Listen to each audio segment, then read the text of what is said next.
Bonjour à toutes et à tous, bienvenue. Pour commencer cet échange, je vais inviter sur scène un poète, Vincent Avanzi, qui va vous proposer un petit intermède en musique et en poésie. Merci Vincent, je te laisse la parole.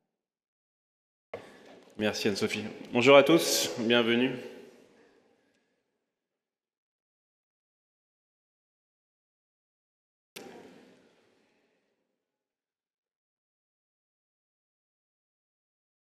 Enchanté, Vincent Avanzi, je suis un Chief Poetic Officer. Je me suis donné comme mission de vie de réenchanter le monde avec la poésie. Et ce qui suit est une symphonie poétique intitulée « Paradis sur Terre ». Prenons soin, l'horizon d'un monde plus harmonieux, au loin. Prenons soin, nos missions initiales, être ou faire, du bien. Prenons soin, apprenons sobrement à faire mieux ou moins. Prenons soin, un seul arbre, 8 milliards de nos lianes en lien. Prenons soin, tout vivant vaut la peine de bien vivre. Point. Prenons soin, un appel dans le ciel, cher humain, tu viens. Prenons soin, le baptême de nos êtres, si l'amour se joint. Prenons soin, l'avenir grandiose, tous ensemble, ou rien. Mûrir ou mourir, telle est la question de bon sens de notre avenir pour le coécrire, et que l'humanité demeure une chance, et pas juste un lointain souvenir. Paradis sur terre, harmonie superbe, harmonie superbe. Le meilleur moment pour planter un arbre de vie était il y a 20 ans. Le deuxième meilleur moment est maintenant, dit un proverbe chinois. Bizarrement, il y a 20 ans, je rêvais de transformer la Terre en un vaste jardin d'Éden. Aujourd'hui, je rêve juste que chaque être humain trouve son propre paradis terrestre sur son chemin d'éveil. Et demain, dans 20 ans, j'ose à peine encore espérer que la Terre soit simplement encore habitable pour mes pères face aux grands chagrins de nos plaines. Mais quand j'y pense, ce n'est pas le sens de l'évolution humaine, ou plutôt de l'élévation humaine. Celle des instincts, celle des êtres d'instinct naturel de survie, à des êtres de conscience planétaire épanouis en harmonie. Voilà notre essence humaine. Et la renaissance d'une reine, l'humanité si belle, quand, unie vers elle, elle déploie ses ailes de lumière. Donc je m'interpelle et ose mettre mon petit grain de ciel, telle une prière éternelle entre Dieu le Père et Terre-Mère, afin que nous cohabitions demain sans haine avec toutes les espèces du système solaire.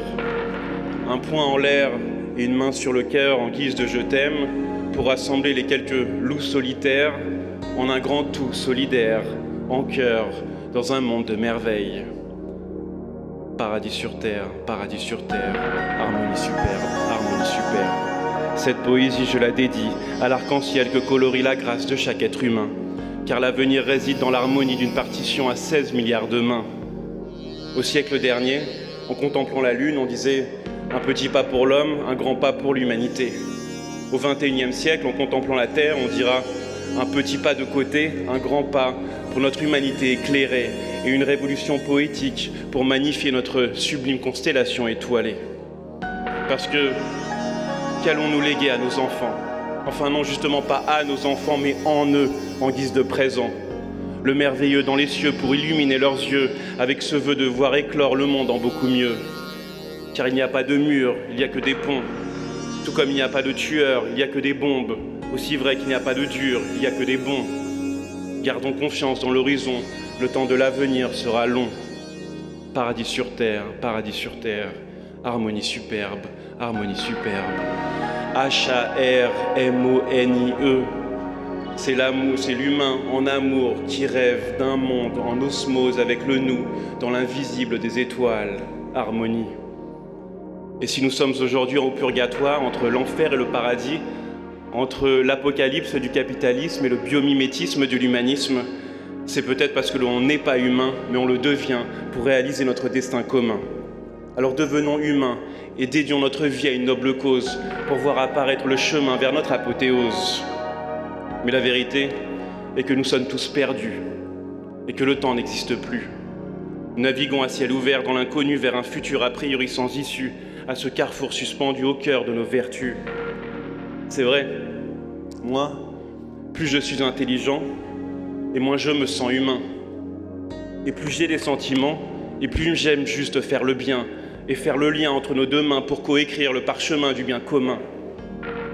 Et nous, plus on comprend et on contemple l'univers, plus on développe une conscience planétaire, et plus on construira ensemble sur la Terre un paradis réel dans l'harmonie de nos vers.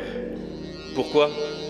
Parce que nous sommes la Terre, pas des humains hors sol sans empreinte carbone en quête d'exoplanètes avec un bouton reset en attendant que le futur nous pardonne. Non, nous sommes terrestres, nous sommes la Terre, nous sommes ce rêve, nous sommes sa chair, nous sommes son air, nous sommes ses ailes, faisons la paire, il n'y a plus qu'à faire. L'amour et pas la guerre. Paradis sur terre, harmonie superbe, harmonie superbe. L'élévation en guise de révolution. Nous sommes la régénération ou la génération de la réconciliation. Alors quelle sera notre ultime contribution entre décarbonation, reforestation et nouvelle consommation dans la remise en question de notre modèle de civilisation? Un cancer humain, la Terre en phase terminale? Battons-nous pour ce qui est vital et non pas ce qui est viral dans ce shift radical. En vue d'une planète plus habitable, un mode de vie durable et un avenir désirable. En ajoutant à la devise liberté, égalité, fraternité, le paradigme sobriété, humanité et biodiversité au nom d'une société de la prospérité équilibrée. Mais si 2050 au final n'était pas pire qu'aujourd'hui. Et si d'ici 2050, dans ce chemin régénératif empli d'espoir, des miracles apparaissaient? Des innovations, des énergies, des adaptations, des synergies, une humanité qui élargit sa sagesse d'esprit. Et si, malgré les turbulences, les chiffres annoncés, les quelques conforts auxquels renoncer, nous atterrissions dans un monde meilleur que celui initié. Ce vœu puisse notre humanité l'exaucer et se transcender pour y accéder. Paradis sur terre, harmonie superbe, harmonie superbe. Mais ce qui me hante actuellement, c'est l'état du monde futur que l'on arpente. Donc je chante cette prière pour 2040. Que la Terre nous enchante d'une biosphère abondante. Que l'humanité soit vivante d'une vie d'amour bienveillante. L'humaine comédie après Dante, harmonieuse étoile brillante. Fin de la descente de la mort lente, remontons la pente, telle une plante. La vie au-delà des profits, une destination en harmonie, écrire nos parts de colibri, marcher rêve vers l'utopie. Oui, on ira tous au paradis, ou plutôt, nous avons tous un paradis en nous. Donc à nous de le trouver, de le construire, en nous, connectant à la vie avec un grand V au grand tout. Paradis sur terre ou terre de paradis? Si la Terre regorge de paradis, alors oui, demain sera un paradis. Et la Terre, cette planète bleue, couleur de l'harmonie, deviendra notre arche de Noé, ou plutôt l'arche de nos rêves. Cap sur le carpe diem sur le navire de l'essentiel. Et si on fait des services militaires pour faire la guerre, faisons des retraites spirituelles pour faire la paix. Se changer soi pour changer le monde, m'a dit un jour une blanche colombe. Paradis sur terre, harmonie superbe, harmonie superbe. Vous voulez un secret? Le futur secret comme un être secret. Alors accouchons d'un présent comme nous accouchons d'un enfant. Et si notre humanité est aussi vulnérable qu'un nouveau-né, puisse chaque être humain pour la terre devenir un jardinier et pour l'avenir un ouvrier, porteur du vivant comme d'un être sacré. Oui, élevons-nous, nous, pas la température, mais nous, de l'amour à l'âme mûre pour un futur en harmonie avec la nature. Et écrivons chacun et chacune une lettre au futur, intitulée « Lettre au futur », L''E-T-R-E, dans l'arbre des possibles avec nos plumes. Parce qu'on a tous au loin le désir de la mer. Oui, le désir de la mer, devenir de bons pères, sœurs, frères, juste des êtres de lumière. Alors en guise de promesse, aujourd'hui je m'engage. Je m'engage pour le futur de ma fille et tous les enfants de la Terre, à contribuer à co-créer un monde plus durable, aimant et harmonieux, afin que notre humanité puisse vivre et évoluer pour l'éternité comme dans un rêve éveillé sous un ciel étoilé et enchanté. Alors à ce soir, ma chérie, joyeux anniversaire. Chante une berceuse, ton âme si précieuse, amoureuse, majestueuse, la vie aime, merveilleuse. Ne t'endors pas, éveille-toi, dessine tes pas sous les étoiles. Qui sonne le la de ta belle voix, à chaque départ remets les voiles, pour croire en toi, tes choix et tes joies. Amen. Paradis sur terre, harmonie superbe, harmonie superbe. Alors oui, pour finir, à vous tous, guerriers de lumière, belles âmes de l'univers, rêvons encore de paradis écologiques à l'encontre des maladies économiques et de l'inertie systémique. 8 milliards d'humains dans une même équipe, iconique, notre génération sera poétique et le combat contre l'urgence climatique sera épique. Ainsi, après le jour du dépassement, appelons de nos vœux la décennie du réenchantement, tel un engagement sur la piste de danse de notre interdépendance pour célébrer l'amour du vivant en plein émerveillement, en harmonie avec tous les éléments en reliance. Et soyons prudents, mais soyons aussi étincelants, pour que de multiples néants naissent un océan géant en guise de renaissance. Autant en emporte le vent et surtout le vivant, dans nos cœurs à présent, apaisés, pendant qu'il en est encore temps. Donc très chers humains matures, quand je dis notre futur, je voudrais voir tout le monde crier « grandeur nature ». Notre futur, notre futur, notre futur. Merci infiniment à vous, à Nayar pour la musique, Nathalie pour la fresque, et longue vie à nous tous dans cette exceptionnelle planète. La poésie sauvera le monde et nous sommes tous ces extraordinaires poètes embarqués dans une odyssée humaine. Merci beaucoup.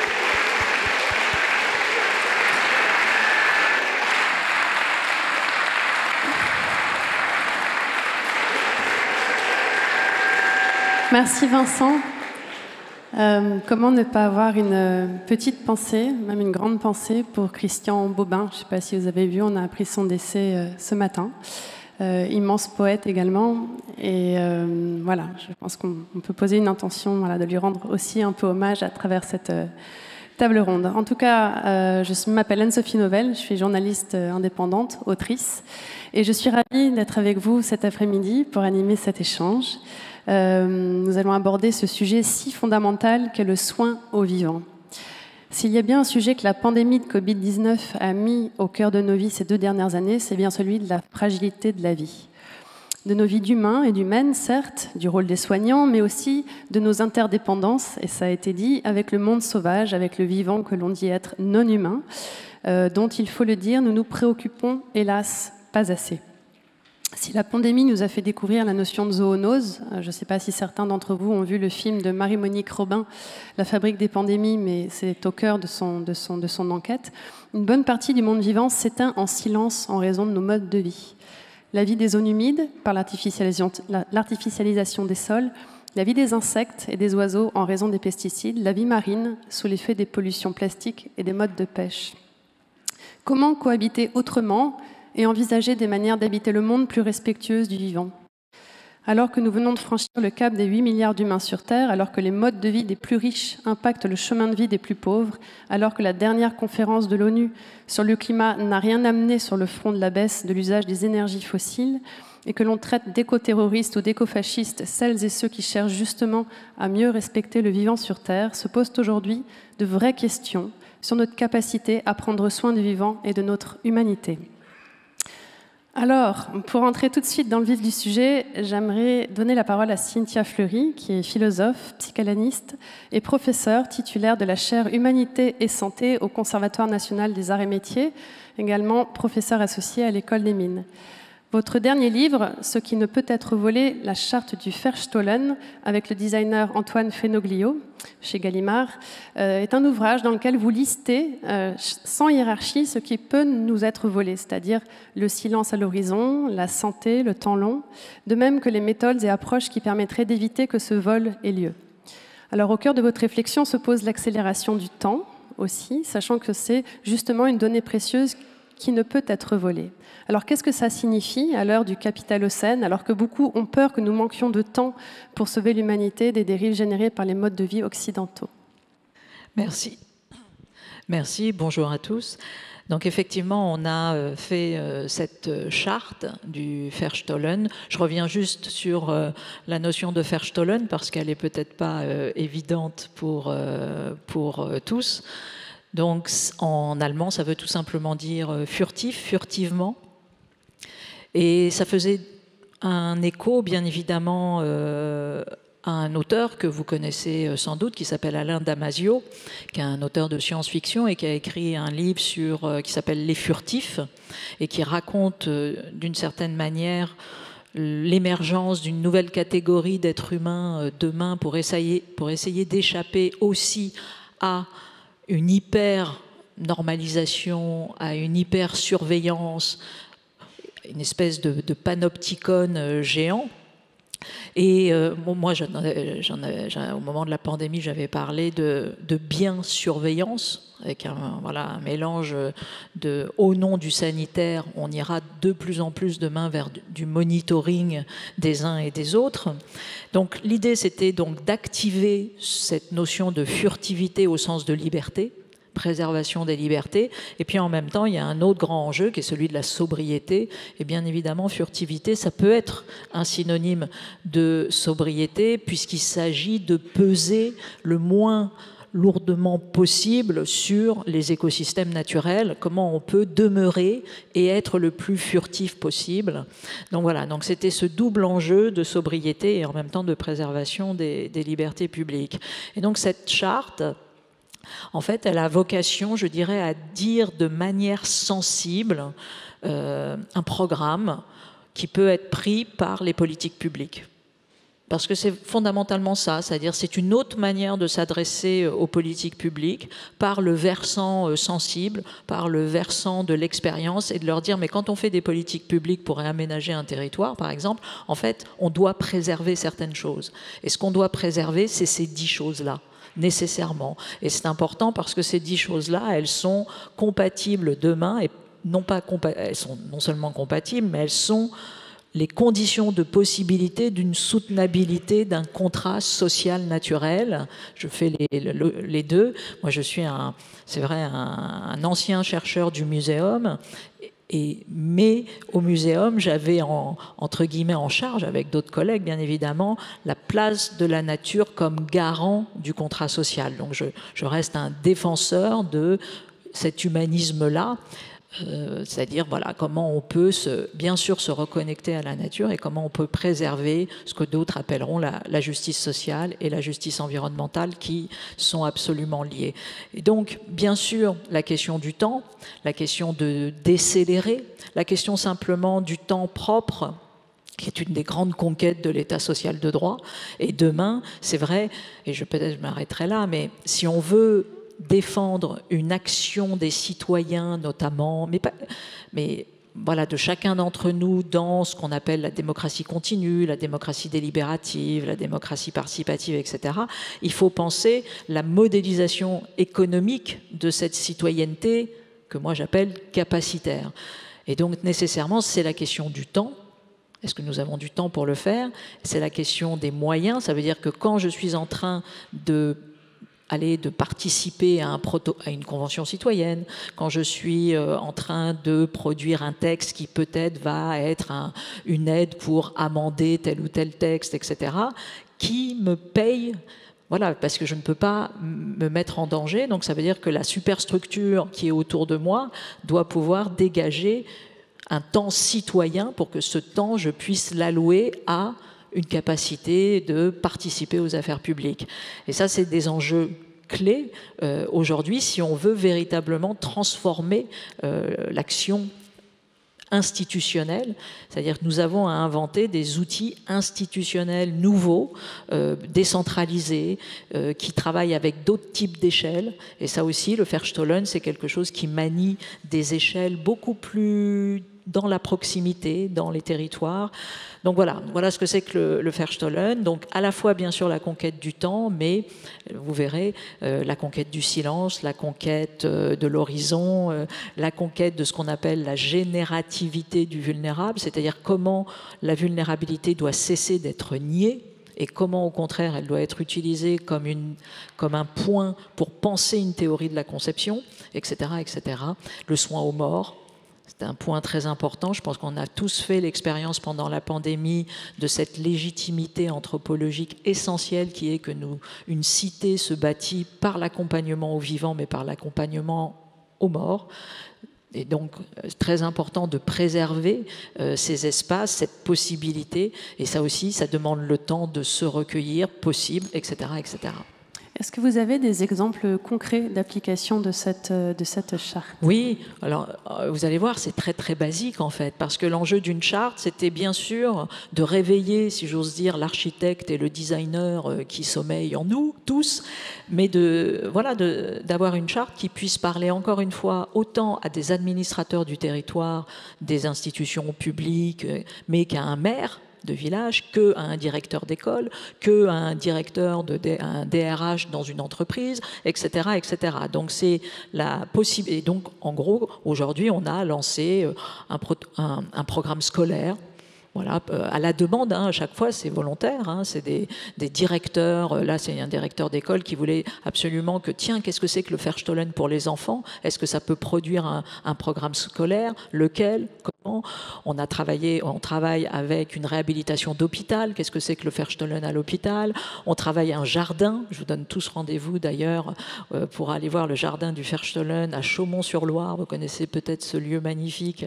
Et là, on est en train de le dessiner. Et justement, ça sera un jardin qui reprend les 10 points avec Antoine Fenolio, et ça sera donc en mai, puisque là on commence et on va planter vers février. Donc par exemple un jardin, mais ça peut être une politique de DRH, ça peut être un village entier qui va activer différentes échelles, puisqu'on parle justement dans le Verstollen de manier différentes échelles. Ça renvoie notamment aux travaux de Patrick Bouchin, si vous le connaissez, la preuve par 7, et qui à chaque fois travaille sur 7 échelles différentes. Donc là, l'enjeu dans ce village, dans la Creuse, c'est d'activer ces 7 échelles pour montrer comment on fait du Verstollen. Ça va être sur la gare, ça va être sur une friche, il y a des trucs de rewild, enfin voilà. Donc vous voyez, c'est très très très concret, alors que on a ouvert par la poésie, alors que peut-être quand on lit le texte de la charte, mais on le voulait aussi comme ça, on a peut-être le sentiment de quelque chose d'assez méta, d'assez poétique, alors que non, c'est quelque chose qui s'incarne de manière très forte. Est-ce qu'il y a un endroit où vous documentez justement toutes ces applications de la charte? Oui, alors on a un endroit qui s'appelle la chaire de philosophie à l'hôpital du GHU Paris, psychiatrie et neurosciences.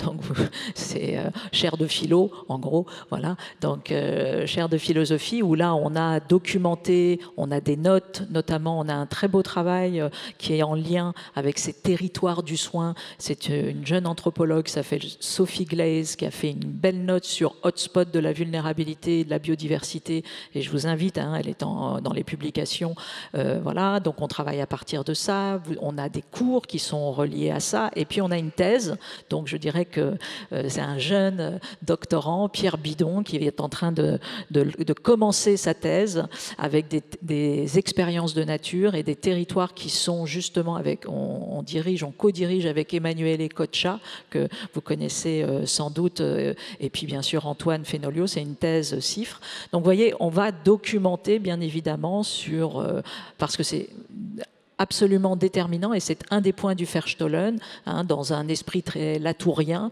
de dire il faut non seulement enquêter, documenter, ne pas se faire voler la charge de la preuve, il faut démontrer et prouver, mais avec aussi un certain type d'indicateurs que nous construisons, on montre la validité de cela. Donc résultat, les thésards, bien évidemment, sont dans la boucle. Alors, la beauté est aussi au cœur de votre réflexion. Vous estimez que la possibilité d'accéder à la beauté ne doit pas être confisquée. Vous avez parlé de l'accès à l'horizon, du droit au silence, qui sont souvent réservés aux plus riches, dites-vous aussi dans cette charte.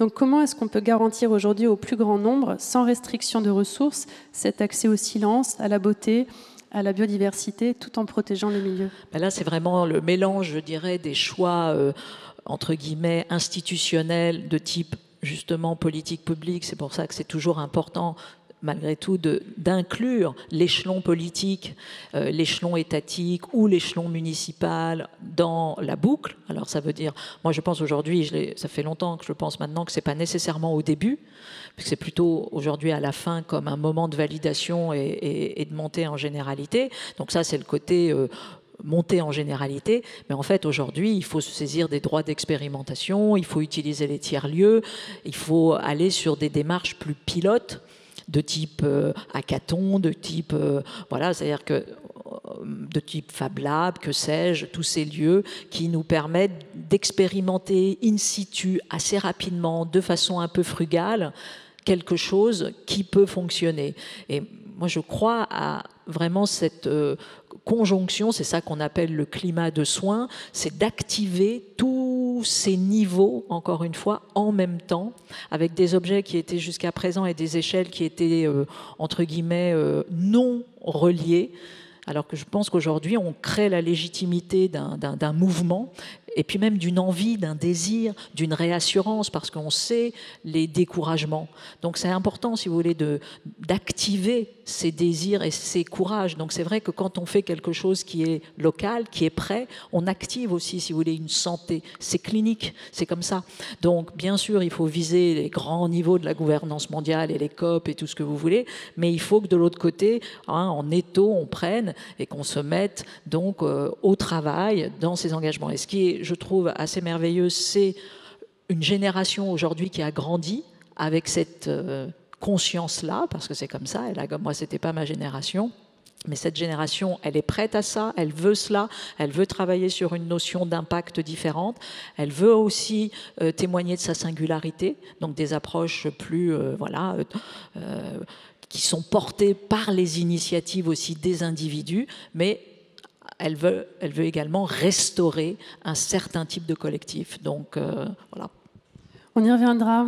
Merci beaucoup, Cynthia. J'aimerais maintenant passer la parole à Aurélien Barraud. Vous êtes astrophysicien au CNRS, spécialisé en relativité générale, en cosmologie, physique des trous noirs et gravitation quantique. Vous êtes professeur à l'Université Grenoble-Alpes et membre honoraire de l'Institut universitaire de France. Vous êtes aussi docteur en philosophie, auteur d'ouvrages de poésie et forcément, cette question de la beauté vous est chère et vous l'abordez à votre manière dans votre dernier ouvrage paru en mai dernier aux éditions Zulma, qui en appelle à une révolution politique, poétique et philosophique. Vous en appelez au pouvoir de l'imagination et à celui du pouvoir vivre. Alors j'aimerais que vous puissiez nous détailler ici votre approche. Merci. Si tu permets, je commence par un petit panorama. Même sur des échelles de temps géologiques, la situation actuelle est exceptionnelle. De par sa violence et ses causes, elle est vraisemblablement sans précédent. En quelques années, nous avons éradiqué les 2/3 des insectes.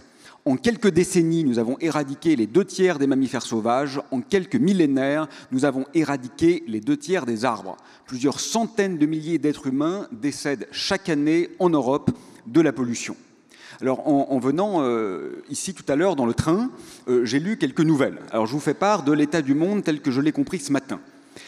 La moitié, apprend-on, des arbres plantés pour la prétendue compensation carbone, ce qui est quand même un concept totalement délirant, ne survivent pas. Et oui, figurez-vous, un être vivant, ce n'est pas un joujou d'ingénieur. Deuxièmement, on apprend que l'eau de pluie sur Terre est maintenant impropre à la consommation. Je répète, l'eau de pluie est impropre à la consommation. Troisièmement, l'Université de Chicago dévoile que les particules fines ont vraisemblablement affaissé l'espérance de vie mondiale de plus de 2 ans. C'est considérable. Quatrièmement, on découvre que les glaciers libèrent, eu égard au phénomène de fonte, des agents pathogènes un petit peu contrariants. Voilà les nouvelles.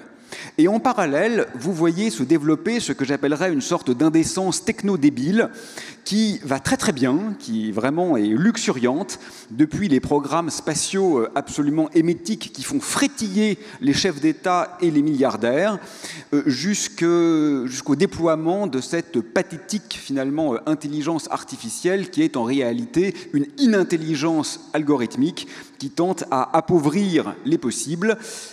La situation, honnêtement, est un peu triste. Alors ça, c'est le niveau constatif. Bon, certes, il y a toujours un certain choix ontologique derrière, mais je crois qu'on est tous plus ou moins d'accord sur cette description du réel. Une chose est certaine, cette situation n'est pas tenable. Ça ne fait absolument pas question.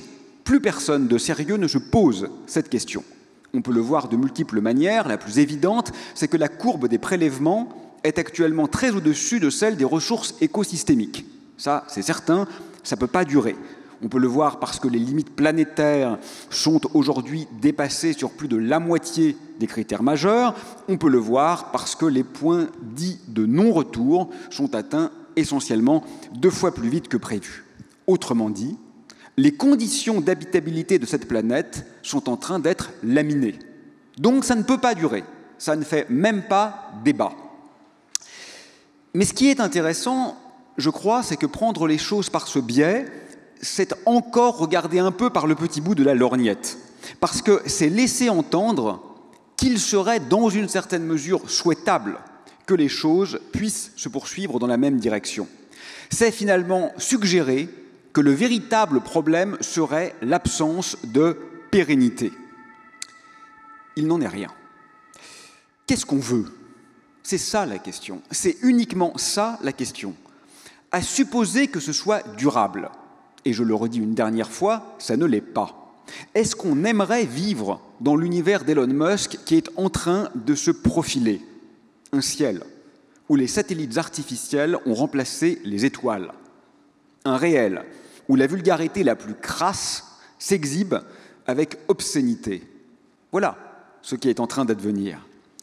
Pour le dire autrement, quand on annonce aujourd'hui, les larmes dans les yeux et la main sur le cœur, qu'il va falloir faire preuve d'un peu de sobriété ou de frugalité, n'exhibe-t-on pas précisément notre extraordinaire niveau d'ensorcellement ? Nous en sommes finalement donc, semble-t-il, arrivés à un point où l'expérience d'une balade dans une forêt réelle, peuplée d'oiseaux volants, nous apparaît comme un appauvrissement de l'expérience virtuelle d'une excursion numérique. Autrement dit encore, une discussion dévisue serait une atrophie d'un tweet. Je crois qu'il faut être violemment envoûté. Je voudrais donc insister. Notre monde est intenable. Ça, c'est un fait scientifique. Mais il est aussi insouhaitable. Ça, c'est une proposition. Notre axiologie, je crois, est clairement mutilée. Nous ne sommes pas, je veux le redire, dans une crise du réchauffement climatique. Nous ne sommes même pas dans une catastrophe systémique liée à la destruction des espaces habitables, à la pollution, à l'interruption des cycles biogéochimiques et à l'acidification des océans. Tout cela est vrai, bien sûr, mais ce ne sont que des symptômes. Les traiter un à un est non seulement impossible, mais aussi inutile. Tant que, me semble-t-il, l'artificialisation du vivant demeurera notre objectif, notre dessein, les modalités n'auront pas beaucoup d'intérêt. Nous sommes, je crois, dans un effondrement de la cosmopoétique du réel, dans un oubli de la beauté et un déni de la finitude. Nous sommes au point d'absurde, d'une arrogance métaphysique qui s'est échouée sur sa propre vanité. Pour le dire de façon un peu provocatrice, je crois qu'il n'y a aucun effort à faire. Il y a juste à redessiner l'architecture du sens. Il y a juste à aimer, aimer. Le temps de l'abondance, lit-on ces derniers jours dans les journaux, est terminé pour les Occidentaux. Alors c'est vrai, certes, il va falloir apprendre à faire preuve d'un peu d'humilité. Nous, la civilisation de l'échec, la plus destructrice de tous les temps du point de vue de la biosphère. Les inventeurs, dirait Edgar Morin, de la thanatocène, de l'ère de la mort. Et pourtant, je crois qu'il faut nuancer. L'abondance, en réalité, n'a jamais eu lieu. D'abord au sens trivial, que l'on connaît tous, bien sûr, où nombreuses et nombreux sont celles et ceux qui sont demeurés dans un état d'urgence vitale, mais aussi en un sens peut-être plus profond, où notre richesse était un leurre, un trésor sec et triste, une forteresse vide, dirait Bettelheim, un joyau toxique. Il n'y a pas d'effort à faire. Il suffit de renoncer à nos addictions mortifères et d'ouvrir un peu la fenêtre de la contingence. Il suffit d'ouvrir les yeux. La richesse ne se compte ni dans le nombre d'abonnés Insta, ni dans la taille des turbos de nos voitures. Il s'agit au mieux d'insignifiance, au pire de marqueurs clairs de délinquance. Il n'y a rien à envier dans ces mondes morts, qui sont en réalité emblématiques de notre nécrophilie numérique. Et c'est finalement ça le plus drôle. Ici, la prescription est performative.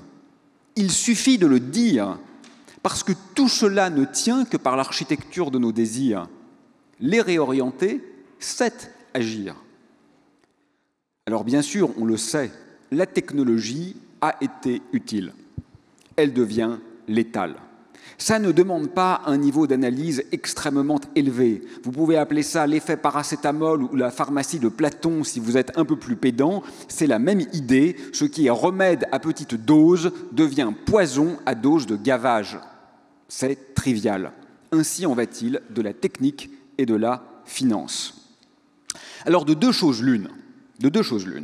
Soit, comme on le lit souvent, comme beaucoup de politiques et de chefs d'entreprise le laissent entendre, la prolifération technologique est inévitable. Il ne faut même pas se poser la question. Il ne peut pas en être autrement. Si c'est vrai, cela signifie effectivement que nous sommes face à un développement de type tumoral qui nous a échappé. Il va donc falloir une certaine dose de chimiothérapie et ça va être violent et risqué. Soit ce n'est pas vrai et nous avons encore le contrôle. Et alors, il faut le montrer.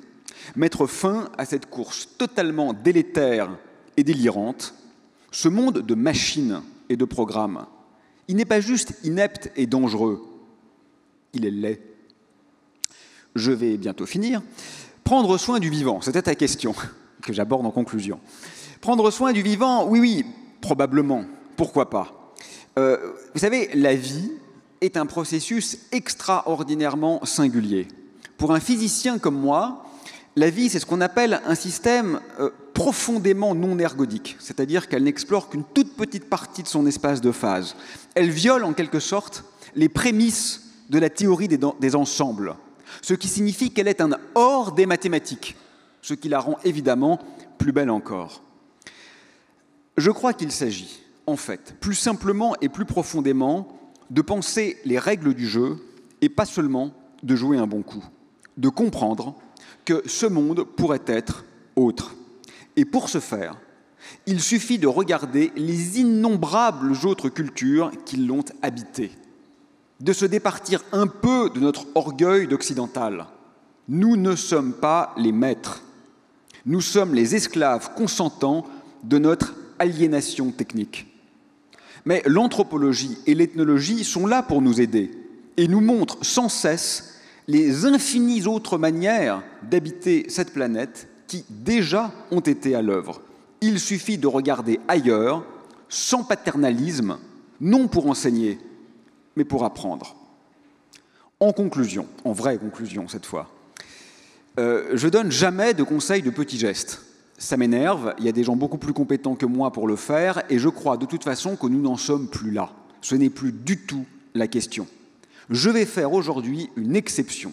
Je vais vous donner un conseil très concret. S'il vous plaît, de grâce, par pitié, au nom du Seigneur, fermez Twitter.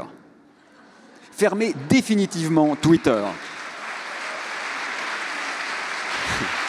Merci. Elon Musk vous remercie. Twitter, ça a toujours été le pire. C'est le règne de la méchanceté, de la hideur et de la bassesse.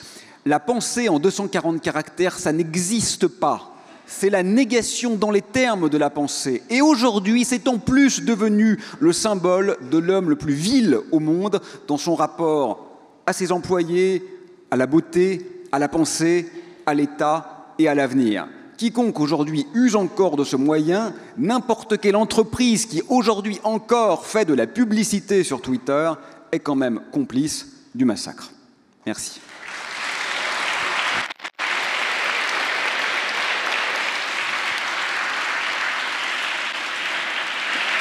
Je ne pensais pas qu'Aurélien Barraud allait ici souhaiter la disparition d'un oiseau bleu, mais en effet, celui-là mérite peut-être de vraiment disparaître.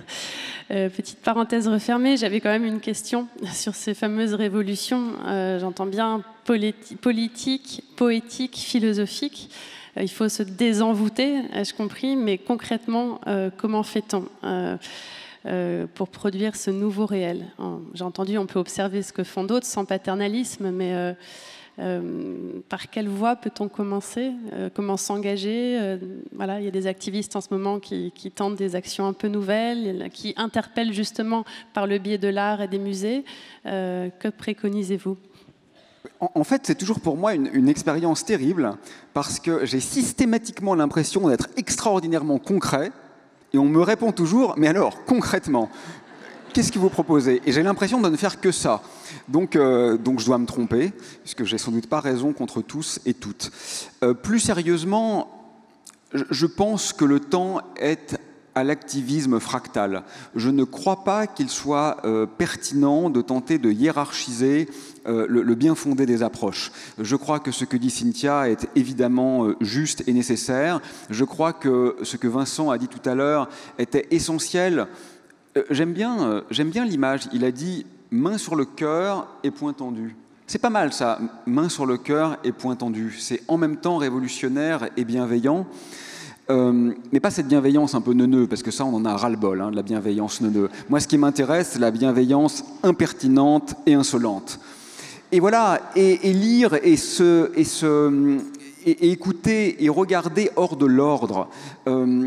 Tout ce qu'on va trouver dans les bouquins qui sont, y compris les miens bien sûr, qui sont là, c'est très bien, mais c'est déjà édité, c'est déjà récupéré, c'est déjà dans l'ordre des choses. Et nous, on fait notre travail d'intellectuel et on essaye de le faire pas trop mal, mais on sait au fond de nous que il est déjà pourri, ne serait-ce que par sa position.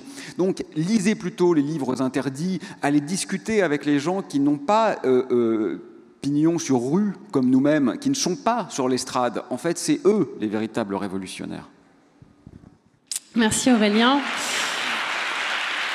Alors, je vais parler d'un réel dans lequel travaille Étienne Tichit, qui est à nos côtés également. Vous êtes pharmacien, vice-président et directeur général de Novo Nordisk France. C'est une entreprise de santé partenaire de l'Université de la Terre, fondée en 1923, détenue par une fondation spécialisée sur le diabète, l'obésité, les troubles de la croissance et l'hémophilie.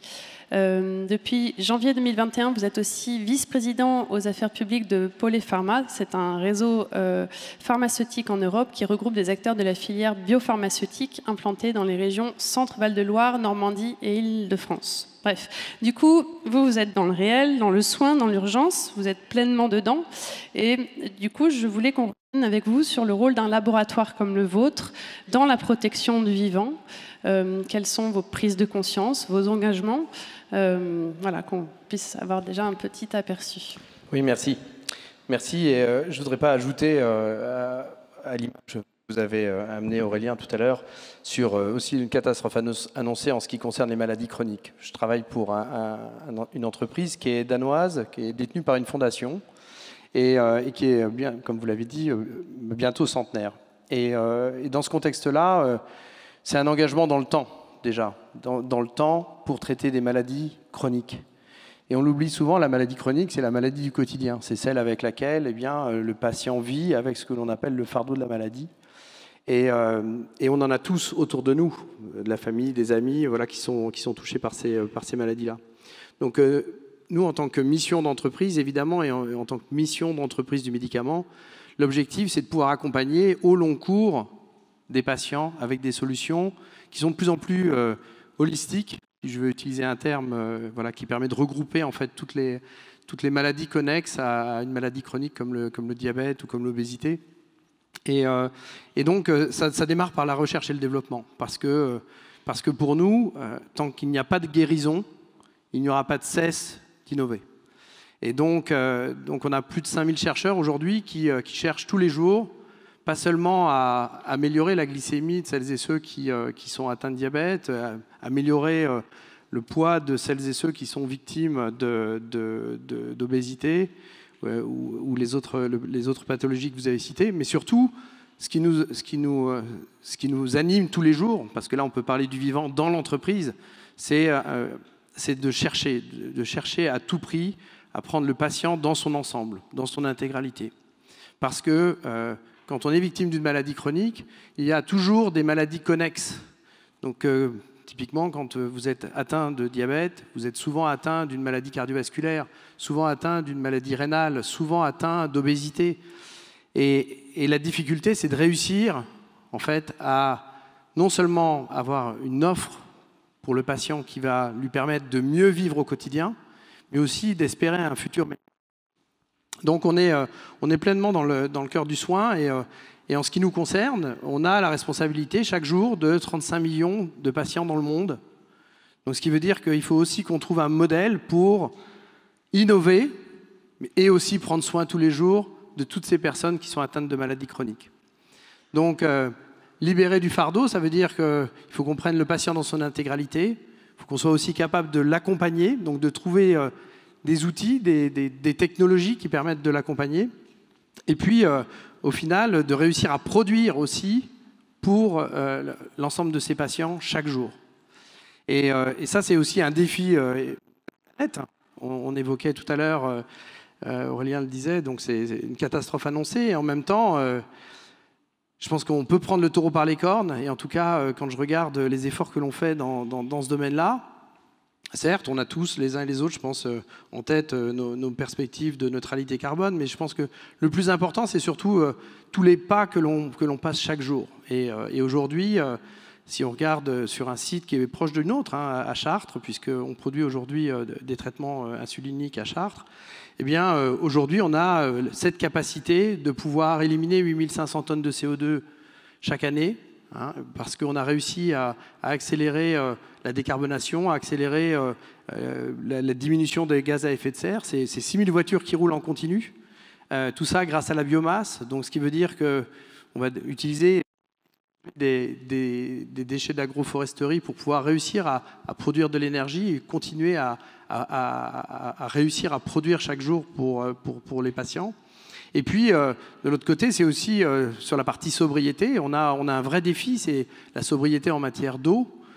Quand je vois les équipes sur le site de Chartres, les économies d'eau qu'on peut réaliser sur une année, alors qu'on augmente une production de 30 à 35%, eh bien, c'est l'équivalent d'un mois d'arrosage pour les fermiers de l'Eure-et-Loire. Donc, vous voyez, c'est savoir aussi prendre ce qui est juste et redonner ce qui est nécessaire. Vous voyez ?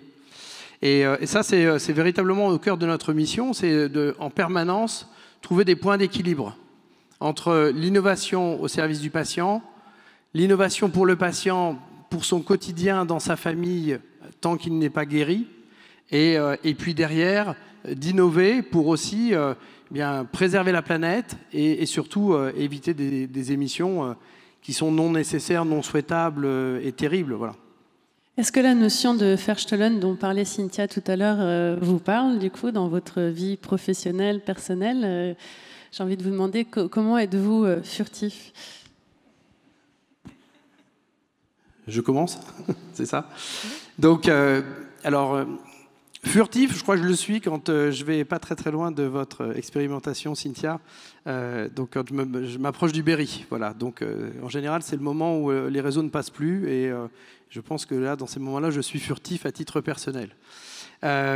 Plus sérieusement, ce qui me plaît beaucoup dans votre charte, c'est surtout toute la réflexion sur comment repenser les espaces, comment réhabiter ces espaces et comment redonner de la vie là où ces espaces auraient pu perdre la vie. Donc ça, typiquement, c'est au cœur de notre politique industrielle, de notre politique de recherche. Par exemple, à Måløv, au Danemark, on a un site où aujourd'hui, eh bien, on a replanté 24 000 arbres, on a dédié 90 000 mètres carrés pour pouvoir eh bien, retrouver du vivant de façon à ce que chacun et chacune de nos employés, quand ils sont dans leur centre de recherche ou sur leur site de production, ils sont en capacité effectivement d'avoir une perspective qui est certainement plus conforme à une vraie vie, plutôt qu'un monde industriel qui peut être froid et trop contrôlé. L'autre aspect, c'est, et je voudrais partager ça avec vous, puisque tout à l'heure on parlait donc du fléau de l'obésité. Et il m'est arrivé une expérience incroyable, c'était à Rouen, où j'ai eu la chance, en tant que professionnel de santé, d'être formé pendant une journée sur comment on prend en charge l'obésité, et en particulier de vivre une expérience dans une demi-journée en tant que patient, personne en situation d'obésité. Donc imaginez-moi avec l'équivalent d'un volume et d'un poids d'une personne de 200 kg. Et la mission qui m'a été confiée par le docteur Follop ce jour-là, ça a été d'aller dans Rouen et d'expérimenter ce que c'est que de vivre en tant que personne atteinte d'obésité. Et je peux vous dire que parfois dans une carrière, on se dit qu'il y a des moments qui comptent plus que d'autres. Celui-ci a été un moment assez incroyable parce que c'est le moment où on se confronte au regard des autres. On voit aussi la place qu'on occupe dans la classe et les difficultés qu'on peut rencontrer dans un environnement dans lequel on vit qui n'a pas été pensé pour nous. Et je peux vous dire que ce jour-là, j'ai été profondément choqué à la fois par des regards que je trouvais plutôt malveillants, jugeants, et en même temps une espèce d'urgence qui commençait à naître, une colère qui commençait à naître en moi sur le fait que rien n'était adapté si j'étais dans cette condition-là pour pouvoir vivre tous les jours d'une façon qualitative. Donc toute la question du soin, de la prévention, toute la question de la prise en charge, je pense qu'il y a aussi urgence d'accélérer tout ça et de faire en sorte que des personnes qui sont atteintes aujourd'hui d'obésité ne devraient plus vivre ces moments-là. Oui, avec une forte dimension, on l'entend dans votre approche de médecine, on va dire plutôt préventive, plutôt que uniquement curative, j'ai l'impression. Ces 2 dernières années, je le disais un peu en introduction, la santé a été au cœur de nos vies, de nos préoccupations, la santé de nos écosystèmes aussi. Et il y a une question que j'ai envie de vous poser sur les laboratoires pharmaceutiques. Quand on évoque ça, on pense aussi aux profits qui ont été générés par le secteur ces dernières années. On s'interroge sur la manière de penser les offres de soins et sur la possibilité de replacer ça dans le bien commun. Donc du coup, je voulais vous demander, en tant qu'acteur de la filière, est-ce qu'il y a une contradiction entre le soin de toutes et tous et l'appropriation d'offres de soins par une entité privée ? Évidemment, c'est une question qui se pose dans la société, en général, bien sûr. Alors, je ne vois pas de contradiction dans le sens où ces recherches nécessitent des investissements qui sont colossaux.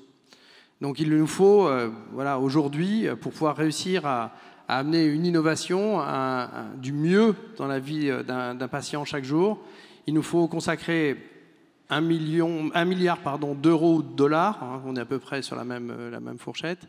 Il nous faut plus de 10 ans pour pouvoir développer ces produits-là. Et puis, quand on a 1000 candidats produits, 10 vont arriver en phase clinique et peut-être 1 va arriver au final pour créer un meilleur pour tous les jours pour le patient. Donc dans ce contexte-là, pour l'industriel, il y a 10 ans, en fait, pour pouvoir faire en sorte que cette innovation soit adoptée, soit accompagnée et soit utilisée au mieux par les professionnels de santé, par le corps médical au sens large, et puis par le patient. Donc je ne vois pas de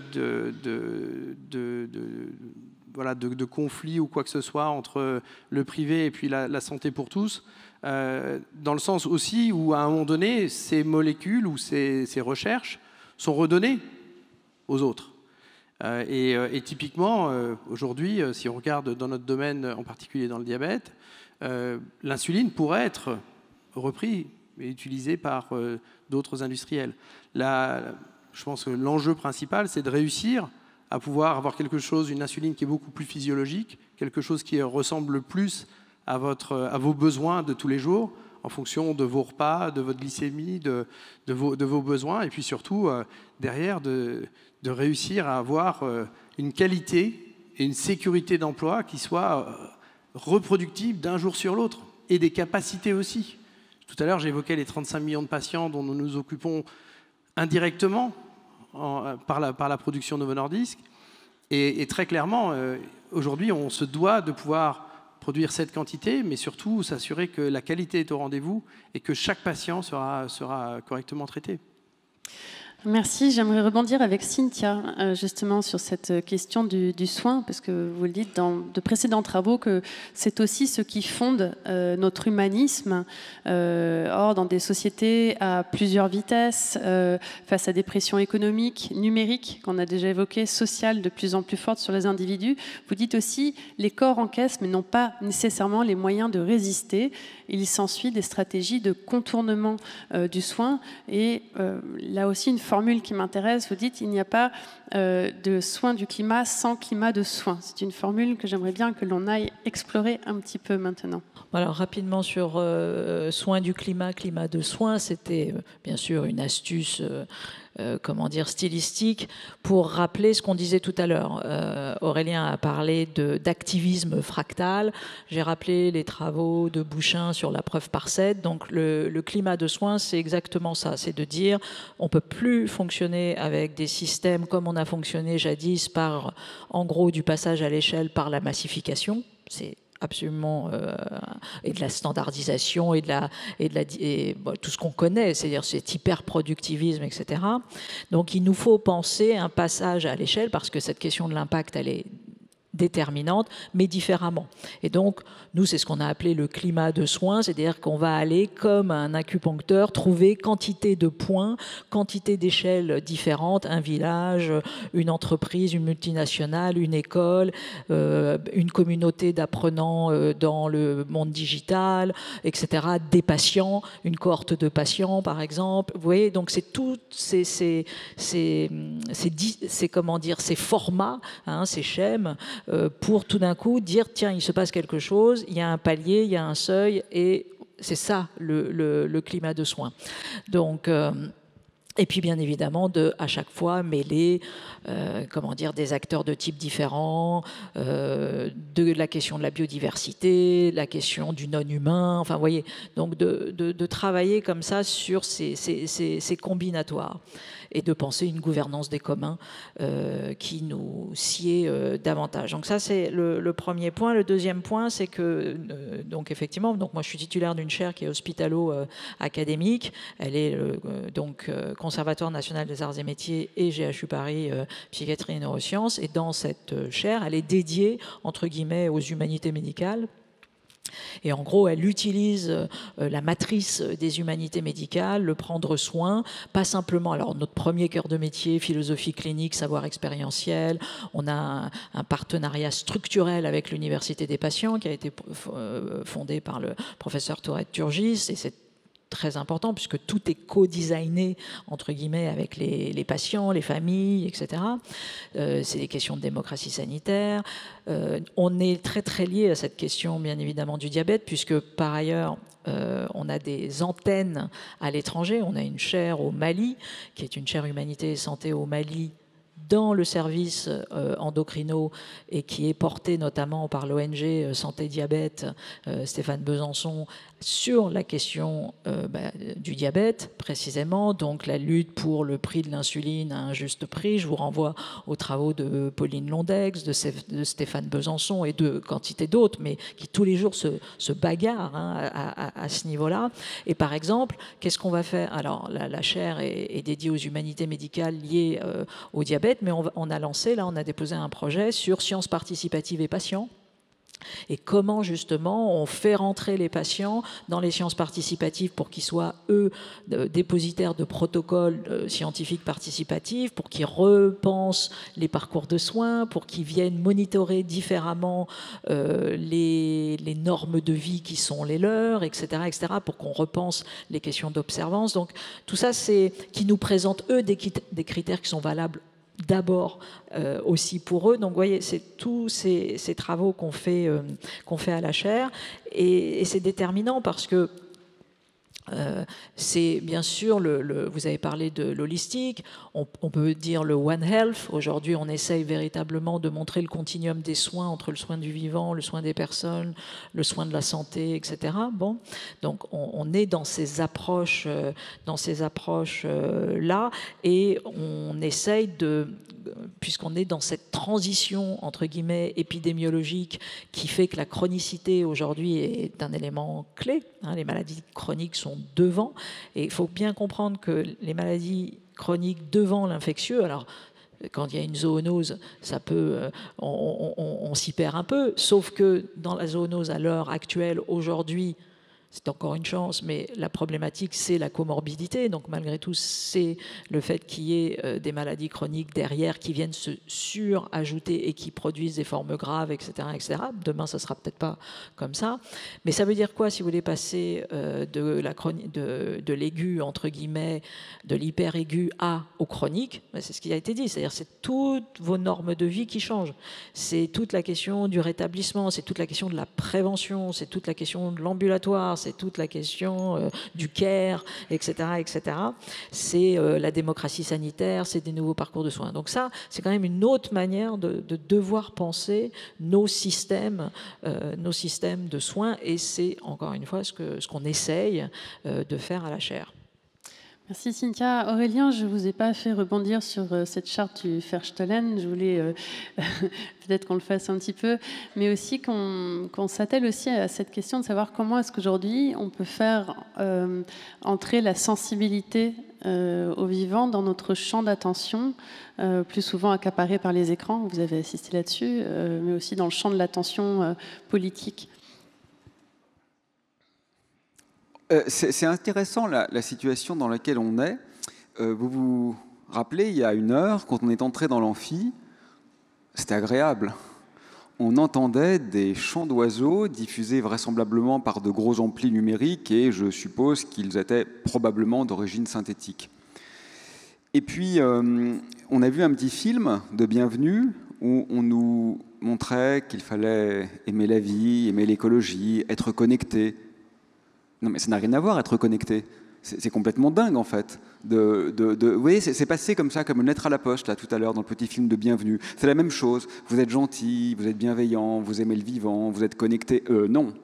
Être connecté, ça n'a rien à voir avec les mots d'avant, précisément. Et puis là, il y a quelqu'un, vraisemblablement quelqu'un de très intelligent et sympathique, hein, mais qui a planté le décor, et il ou elle, je ne sais pas, a trouvé que c'était chouette de mettre des néons roses.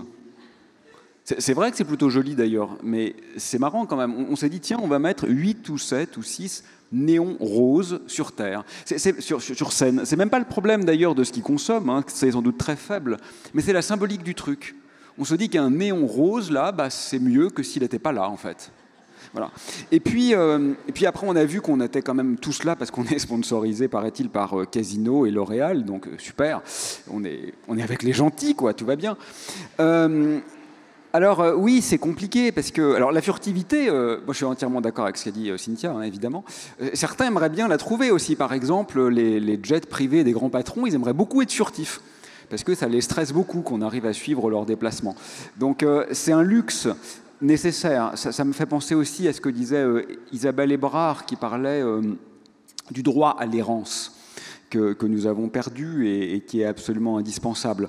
Donc je n'ai évidemment pas de réponse, hein, à ta question, mais en fait, il y a tellement d'agressions multiples quand on les identifie qu'on se rend compte que ça serait quand même pas très dur de changer un peu, je crois, l'architecture à la fois de nos indignations, l'architecture de nos désirs, et puis aussi effectivement l'architecture de nos rhizomes, c'est-à-dire qu'est-ce qu'on met en lien avec quoi. On ne doit pas mettre en lien vivant et connecté, ça c'est un mensonge, ça il ne faut pas le faire. En revanche, il y a beaucoup d'autres liens qu'on peut créer et qu'on s'est évertué pendant des siècles à déconstruire. Donc je ne veux pas être donneur de leçons parce qu'en réalité je fais partie, moi, de tous ces gens en dissonance cognitive, de tous ces gens qui sont finalement persuadés que leur activité professionnelle est en grande partie complice du problème qu'ils dénoncent, hein. Donc je ne suis pas du tout du côté de ceux qui se sentent purs avec les mains propres. Voilà, je n'ai pas les mains propres, mais je crains de ne pas être le seul. Et donc voilà, il ne s'agit pas de dire à la population voilà, on sait ce qui est bon pour vous. Il s'agit de dire, en fait, on sait une chose, c'est que la continuation à l'identique est vraisemblablement ce qu'il y a de pire, enfin, peut-être pas de pire, mais en tous les cas, n'est pas tenable. Alors, essayons ensemble des explorations un peu irrévérencieuses, et nous verrons où elles nous mènent. J'avais aussi une petite question sur la pratique artistique et le lien au vivant. Je sais que vous en avez aussi déjà beaucoup parlé, mais voilà, comment est-ce que vous le faites au quotidien ? Mon expérience personnelle n'a absolument aucune importance, mais disons que je crois quand même que même si je conserve à titre personnel une adoration presque pour la science qui est une manière de penser extrêmement intéressante parce qu'elle nous met en relation avec une altérité radicale, il n'en demeure pas moins que la technoscience est aujourd'hui vraisemblablement l'une des causes majeures de la catastrophe dans laquelle on se trouve. Et ce qui est intéressant avec le geste artistique d'une façon absolument générale, générique, c'est que dans sa structure même, dans son essence, il ne peut pas se contenter de trouver la meilleure manière de slalomer entre les poteaux, il doit arracher les poteaux. Sinon, c'est déjà plus de l'art, c'est déjà muséifié, c'est déjà presque momifié, et c'est déjà quelque part une récupération quasi économico-financière du geste. Donc oui, je trouve que là, il y a quand même...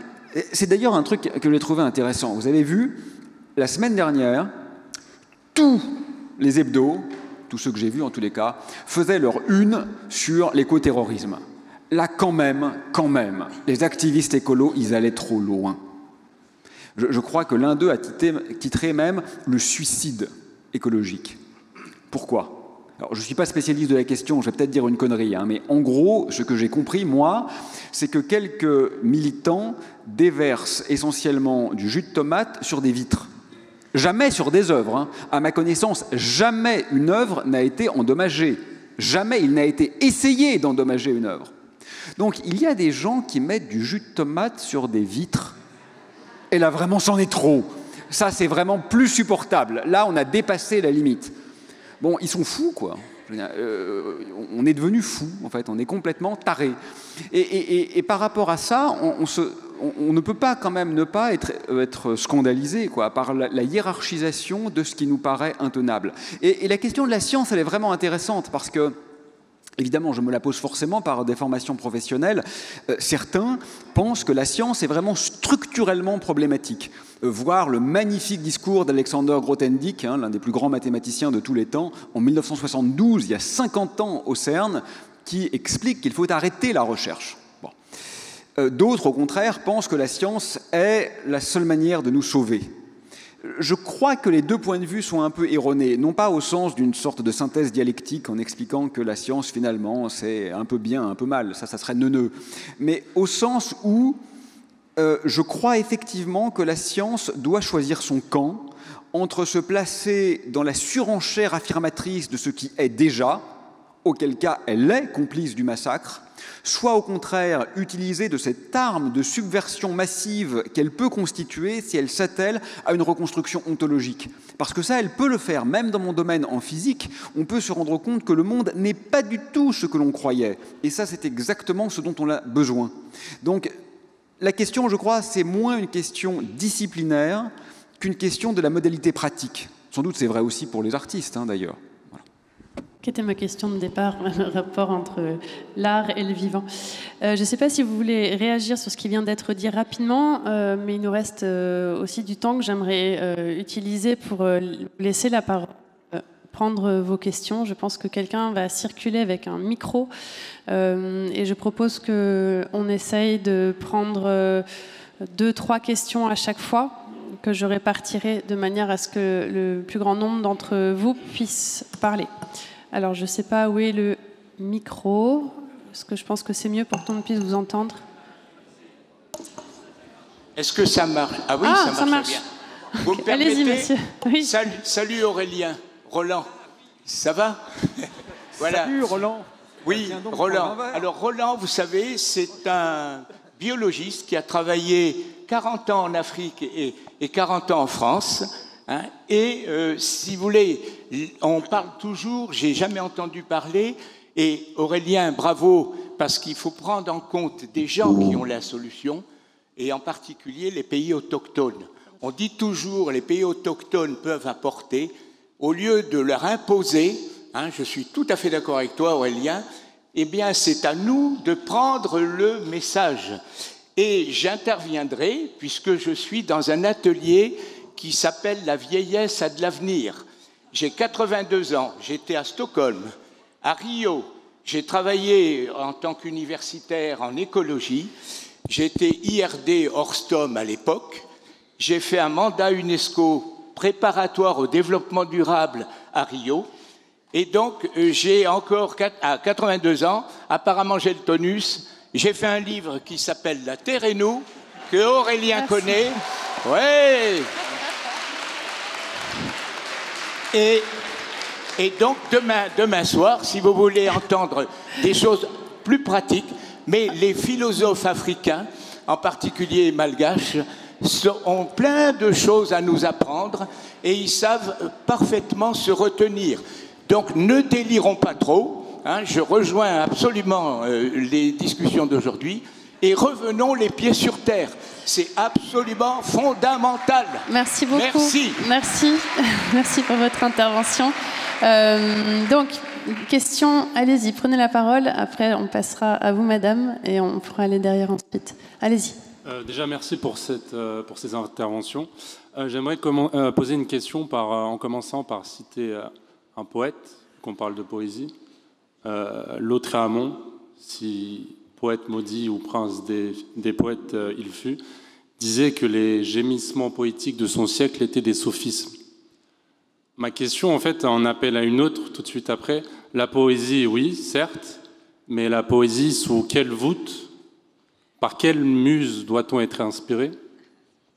Quelle valeur consensuelle doit être prise, en fait? Parce qu'étant donné que la modernité, doit-on revenir sur les acquis de la modernité occidentale en ce qu'elles font primer l'individualité égotique? Comment faire de la poésie aujourd'hui, en fait? Voilà ma question. Première question. Après, je voulais prendre... Oui, excuse-moi. Oui, allez-y. Bonjour à tous, merci pour vos échanges, c'est merveilleux. J'ai une question par rapport aux connexions de monde sauvage, parce que jusqu'à maintenant, on prend la nature comme si c'était un atout dont on prend des ressources. Comment on fait pour rebâtir ces liens, cette connexion à la nature sauvage? Je vous donne un exemple des maladies chroniques et vie sauvage. Aujourd'hui, on massacre plus d'1 million de renards en France, des renards qui permettent de contrôler la maladie de Lyme. Comment on fait pour finalement nous replacer par rapport à la nature et considérer tous les vivants et non pas seulement les humains? Merci. Merci. Une dernière question qu'on pourrait prendre. Voilà. Là. Oui, à vous. Vous avez la main. Oui. C'est devant vous, je crois. Il y a un micro, non?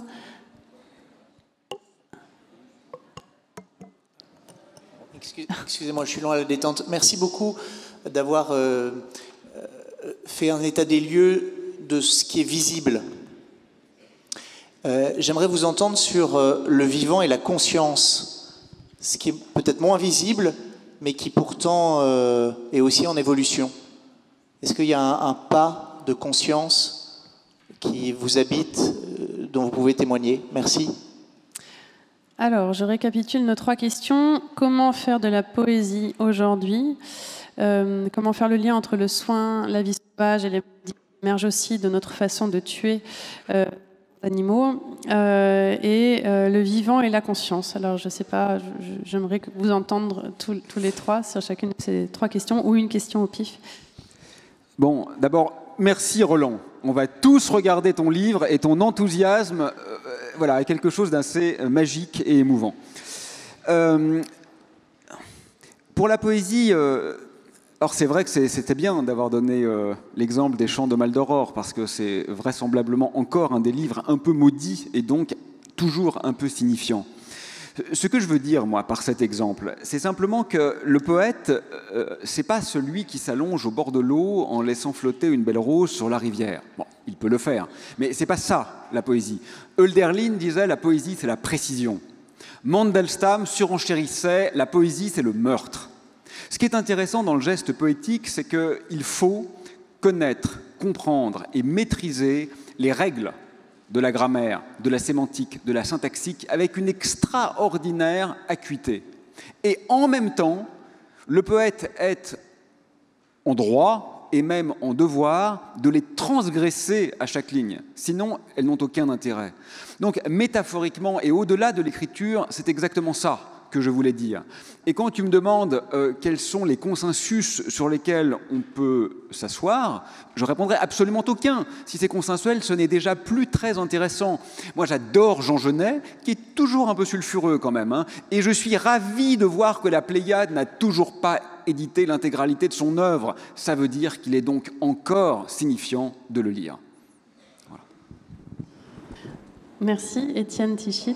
Alors, peut-être, je ne vais pas élaborer sur la poésie, mais plus sur l'état des lieux et puis sur le vivant. Et en particulier, un point qui me tient vraiment à cœur, c'est la prévention. Parce que quand on parle de maladies chroniques, le mal est fait, quelque part. En revanche, la prévention, c'est quelque chose sur lequel il faut absolument travailler. Alors, on peut le travailler de plein de façons différentes.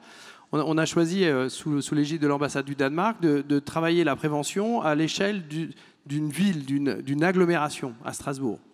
Et donc, en travaillant public, privé, comme les Danois savent le faire, vraiment en toute transparence, en toute confiance, on a réussi à réunir des acteurs qui sont des acteurs à la fois du sport, du monde associatif, universitaire, du soin, et puis aussi des acteurs de l'éducation. Et aujourd'hui, ça donne quoi après 2 ans de travail sur Cities Changing Diabetes à Strasbourg? Aujourd'hui, vous avez 1200 enfants qui sont dans des quartiers difficiles. Donc, si on vient sur la prise de conscience, on a pris conscience de où étaient les points de rupture dans la ville et dans l'agglomération.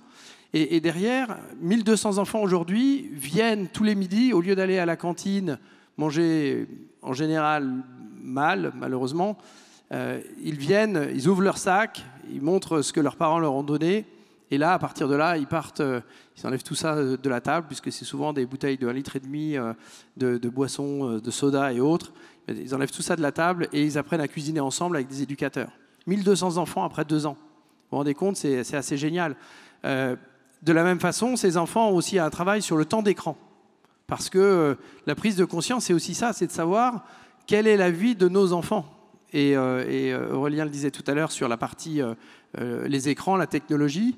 Il y a tout un travail d'éducation et de pédagogie sur le temps d'écran. Parce que plus on s'endort tard, plus les nuits sont courtes, plus on prend du poids. Ce sont des liens malheureux. Donc derrière l'éducation, et on le fait aussi à l'école, on a installé des serres connectées à l'école pour pouvoir faire en sorte que les enfants à Strasbourg puissent planter des choux, les récolter, les manger et ramener les excédents à la maison. Donc c'est assez fort comme signe. Et en même temps, qu'est-ce que c'est difficile dans un environnement français? On a la prise de conscience grâce à l'Observatoire régional de santé, on voit les points de rupture, on essaye de les adresser avec un collectif qui est très très engagé, public, privé et autres. Et derrière, on voit que quand vous voulez installer une serre connectée et tout ça, vous êtes obligé de travailler avec la ville, l'éducation. Voilà. Et là, d'un seul coup, on est dans le système à la française où c'est beaucoup plus compliqué qu'on croyait. Il nous faut 2 ans pour que ça arrive. Mais si vous laissez les micros allumés, parce que sinon on peut pas... voilà, faut laisser-les tout le temps allumés, parce que sinon il faut demander la parole, c'est chiant, nous on est des voyous. Mais quel est l'intérêt qu'elles soient connectées, les serres? Quel est l'intérêt qu'elles soient connectées? Parce que pour les salades, ça apporte rien. Oui, ça pourrait marcher non connecté, je suis d'accord, Aurélien. Là, en l'occurrence, c'est que ça permet aussi d'avoir des serres dont quelqu'un s'occupe plus pendant le week-end. Et potentiellement même pendant les périodes de vacances, vous voyez. Et je crois que la question pose aussi celle de la préservation de la vie sauvage. Et je pense qu'il faut quand même la garder en tête, cette question, parce qu'elle rejoint en fait la santé humaine. Et dans les concepts de One Health aujourd'hui, ou d'économie dans laquelle on replace la santé au centre, c'est vrai qu'il y a des choses qui s'anticipent aussi en termes de prévention, mais peut-être bien avant l'action envers les enfants.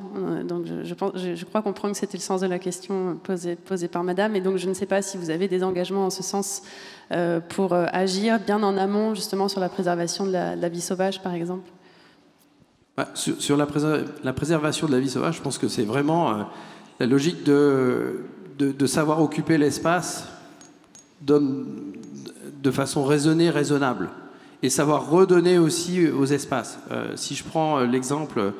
Alors évidemment, on a une production industrielle, donc on ne peut pas se voiler la face. On a forcément des sites qui sont implantés comme à Chartres, comme au Danemark, mais aussi dans d'autres endroits dans le monde.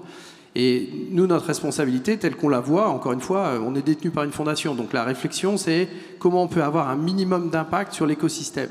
Mais évidemment, quand vous implantez un site industriel au Brésil, vous avez forcément le jour J un impact. Parce que vous êtes en train de monter une structure industrielle. Mais derrière, la réflexion de notre groupe, c'est faire en sorte qu'on ait suffisamment d'espace, de terrain, de façon à ce qu'on puisse préserver tout ça. Donc qu'on puisse préserver la vie, qu'on puisse préserver la nature. Et ça, pour nous, c'est vraiment important. Et ensuite, il faut que ces sites aient un minimum d'impact en termes d'utilisation d'eau. Quand on produit des solutions injectables, on a besoin d'utiliser beaucoup d'eau. Mais là, en l'occurrence, on essaye de minimiser au maximum notre impact sur l'eau. Et puis derrière, on essaye aussi d'avoir un maximum de rejet de vapeur d'eau plutôt que de CO2. Pour avoir, encore une fois, un impact minimum sur la zoonose, si on l'appelle comme ça. Il y avait une question sur la conscience. Je ne sais pas si vous souhaitez rebondir Alors, dessus. c'est terrible parce que j'ai absolument pas compris la question sur la conscience, donc ça tombe sur moi. Donc vous allez, on reprendra. Voilà, c'est la prise de conscience. Enfin, moi, je l'ai entendu. J'ai pas saisi. Mais attendez.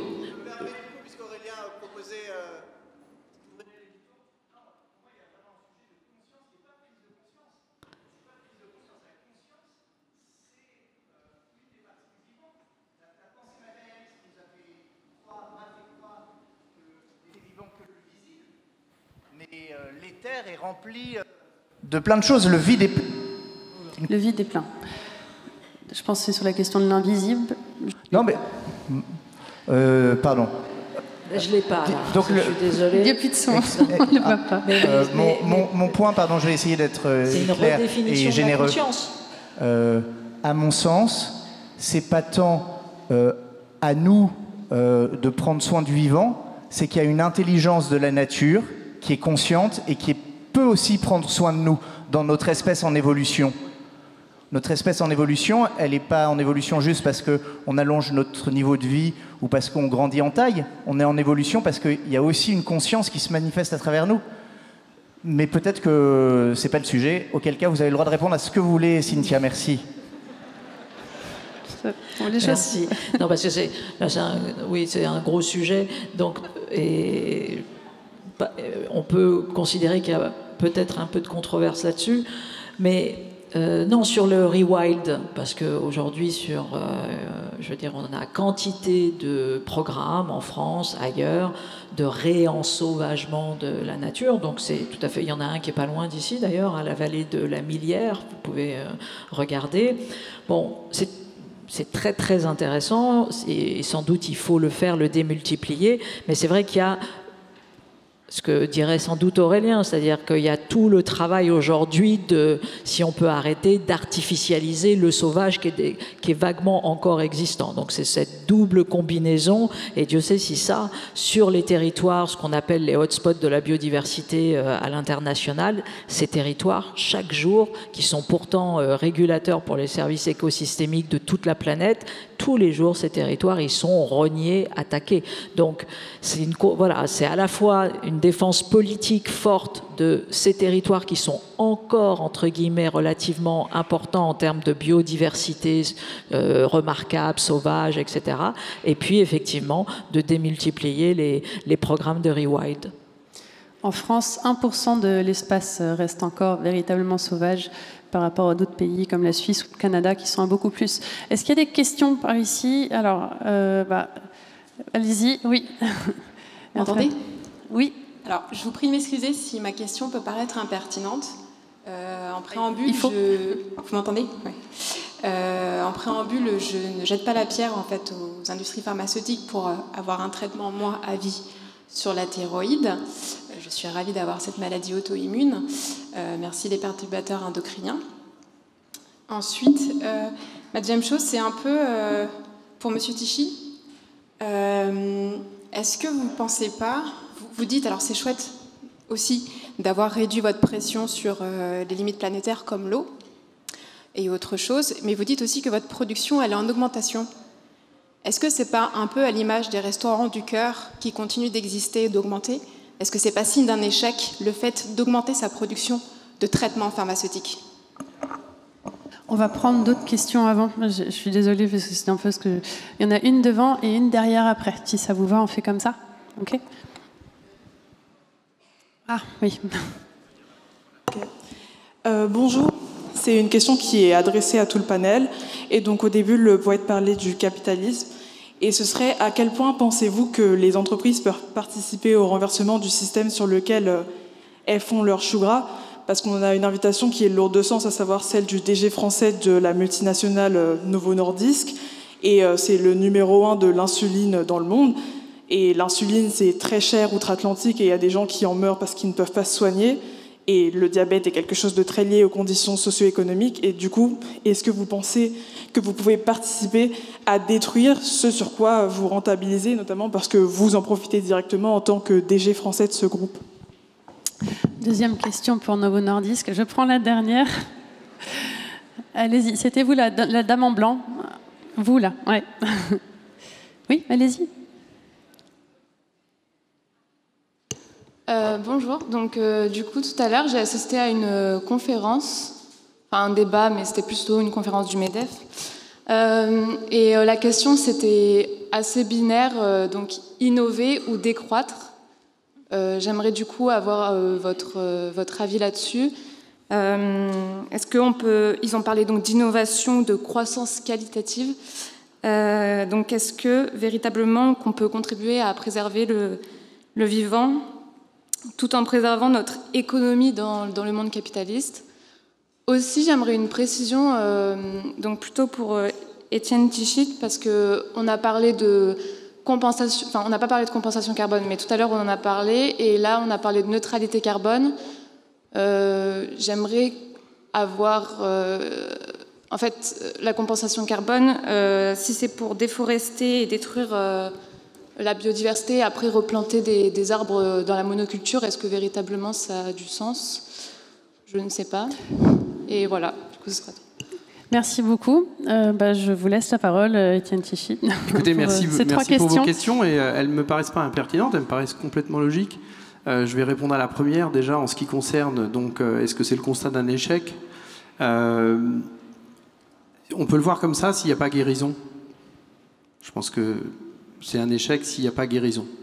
En revanche, si on voit qu'aujourd'hui, un patient qui peut être atteint du diabète, par exemple, qui a la possibilité d'être plus autonome, de pouvoir vivre une vie, je vais le dire, presque normale, ou en tout cas accompagnée par des traitements et par des modalités qui sont acceptables, malgré le fardeau de la maladie, je pense qu'aujourd'hui, il y a du progrès.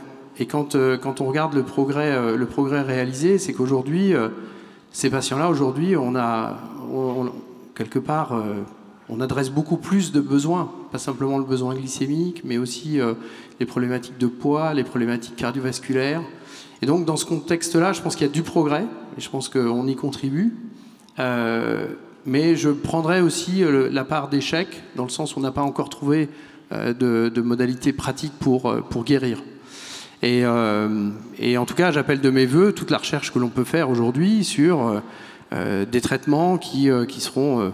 alors, je sais que c'est pas un bon terme de les intelligents, mais qui pourraient réagir en fonction de votre taux de glycémie, qui vous permettraient d'avoir des prises beaucoup plus espacées, et de façon à ce que vous soyez, en tant qu'individu atteint d'une maladie chronique, peut-être un peu allégé, au moins sur la partie traitement, parce qu'on sait qu'il y a plein de choses qui sont en jeu au quotidien.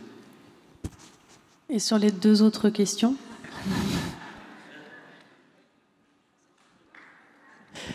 Alors, les deux autres questions, il y a celle du capitalisme ou innover ou décroître. Une petite note que je me suis prise sur cette posture. Mais après, voilà, comme ça s'adressait à vous prioritairement, mais après, je laisse tout le monde répondre, évidemment. Hein. Et puis après... Donc oui, donc l'autre question de madame. Donc, en ce qui concerne en l'occurrence, je pense le résumé, c'est les prix de l'insuline et tout ça. Et... je pense qu'il déjà, il y a une première chose, c'est sur la partie... aujourd'hui, les systèmes de santé sont très, très différents. Souvent, on voit qu'une partie des éléments, et si je regarde, par exemple, vous parliez des États-Unis, sur les États-Unis, aujourd'hui, chaque patient peut avoir accès à de l'insuline à 99 $ grâce au système d'accès qu'on a mis en place. Si un patient est chez Walmart, je ne veux pas faire de publicité, pardon, mais aujourd'hui, un patient peut avoir un traitement à 25 $. Donc, ce qui veut dire qu'on invite et on offre plus d'accès aux patients aussi sur le sol américain. Ce que je voudrais aussi dire, parce qu'on peut évoquer le contexte américain qui est différent du contexte européen, mais je voudrais quand même mettre la lumière sur les pays qui n'arrivent pas parfois à trouver des médicaments et à avoir des infrastructures suffisantes. Et là, depuis 20 ans, on travaille avec la World Diabetes Foundation, qu'on aide au quotidien, et pour lesquels on commercialise et on leur met à disposition de l'insuline à 3 $ le flacon, de façon à ce que, aujourd'hui, on a 572 programmes, 119 pays qui sont couverts par ces approches-là, et qui ont pas seulement le traitement à un prix le plus bas possible, mais surtout, ils ont des solutions d'accompagnement qui sont offertes par la World Diabetes Foundation. Donc il y a des cliniques des yeux, des cliniques pour faire du dépistage, des cliniques du pied qui sont faites dans les différents pays, y compris au Mali. Et ça, pour moi, c'est véritablement important parce que souvent, on a tendance à polariser le monde sur les États-Unis, mais de l'autre côté, on oublie ce qui se passe dans d'autres pays et pour lesquels l'accès au traitement est difficile, mais aussi l'accès à l'éducation. On travaille avec Compass pour pouvoir offrir de l'éducation et de la formation pour les professionnels de santé, pour que dans ces pays-là, il y ait un recours de première ligne. Et je pourrais même vous dire aussi, la World Diabetes Foundation soutient aussi la mise en œuvre de frigidaires, parce que vous n'êtes pas sans savoir que ce type de traitement a besoin d'être réfrigéré. Donc vous voyez, c'est une solution globale qui est proposée, et bien plus que simplement un traitement. Il faut beaucoup plus l'accompagner, madame. Merci beaucoup. Alors, on m'a fait signe qu'on doit vite terminer, donc je voulais vous laisser un mot de conclusion, Aurélien et Cynthia. Bon, moi je vais très vite sur l'autre question, sur nos amis du MEDEF, là, qui opposent décroître et innover. Pas tous, hein. Il y a des gens très sympas au MEDEF. Mais globalement, il faut quand même avoir un niveau d'atrophie de son imaginaire. Merci. Merci beaucoup. Eh oui. Qui est quand même extraordinairement inquiétant. Je prends l'exemple d'une innovation magnifique dont on a hérité depuis quelques mois, la 5e génération de téléphonie mobile. Je prends cet exemple parce que quand quelques-uns ont remis en cause, ont interrogé, ont contesté son intérêt et sa viabilité, Monsieur Roux de Bézieux s'est fendu d'une tribune expliquant qu'il était très inquiet que certains de nos concitoyens renoncent, disait-il, au progrès. Pardon, mais cette technologie 5G, elle induit une multiplication par 4 de la consommation, elle induit des conséquences dramatiques du point de vue de la pollution et de la production avec 1 milliard de nouveaux terminaux mobiles, elle induit des conséquences dramatiques du point de vue de l'addiction et de la fracture numérique. Pour quel gain ? Absolument aucun. Vous pouvez maintenant tweeter en haute résolution depuis le fin fond du Sahara. La balance bénéfice-risque est absolument minable. Si c'était un médicament, jamais il n'aurait l'autorisation de mise sur le marché. Les effets délétères sont extraordinairement plus grands que les quelques avantages. Et donc ces gens sont envoûtés à leurs propres croyances. Je suis désolé, mais arrêtez de se droguer. Ce n'est pas décroître, c'est revivre. Je crois qu'il y a là une forme d'addiction à des schèmes numériques qui sont tellement débiles que le fait même d'y voir globalement une croissance relève d'une vision délétère de ce que peut être la croissance. Tout ce qui compte peut croître, doit croître. Mais si vraiment on doit se passer de la 6G et que cela nous émeut au-delà des mots, alors effectivement, tout est perdu. Oui, pour juste un mot effectivement de conclusion, mais qui va sensiblement dans le même sens que ce qui vient d'être dit, sur la question des entreprises. On ne fera rien sans les entreprises. Donc, en fait, c'est le rapport de force qu'on va pouvoir établir et qu'on établit, et qui est multiple. Alors, il s'est joué à plusieurs niveaux, là encore. Aujourd'hui, c'est sans doute les nouvelles générations qui ont été éduquées différemment et qui ne veulent plus fonctionner de la même façon, qui, en entrant dans les entreprises, de toute façon, contraignent les entreprises par des nouveaux usages, d'autres types d'impacts, etc. De l'autre côté, on a essayé, avec, c'est vrai, beaucoup de washing, entre guillemets, sur les questions d'entreprise à mission, sur les questions de raison d'être, etc. De l'autre côté, on fait du name and shame. C'est-à-dire que ce qui ne peut pas être récupéré par la norme et la construction de la norme, ou par l'axiologie, c'est-à-dire le renversement des valeurs, on va l'obtenir à coup de lanceur d'alerte et en faisant que du name and shame, en tuant la réputation d'une entreprise. C'est peut-être ce qui va se jouer avec Twitter et Elon Musk. Aujourd'hui, il a fort à perdre dans cette histoire parce que, de fait, il peut être désavoué à ce point-là que tout d'un coup, les actions de l'entreprise dégringolent et ça chute, etc., etc. Donc on voit que c'est toutes ces combinaisons-là qui vont faire que les entreprises qui aujourd'hui défendent le profit comme unique, en gros, de manière schématique, demain, elles vont être contraintes à se réinsérer dans le jeu du contrat social, c'est-à-dire indivisibilité des principes, pas simplement le profit, mais la question, effectivement, de le One Health en règle générale et donc des nouveaux indicateurs. Merci beaucoup à tous les trois. Merci à vous également. Prenez soin de vous et prenons soin des vivants. Bonne fin de journée.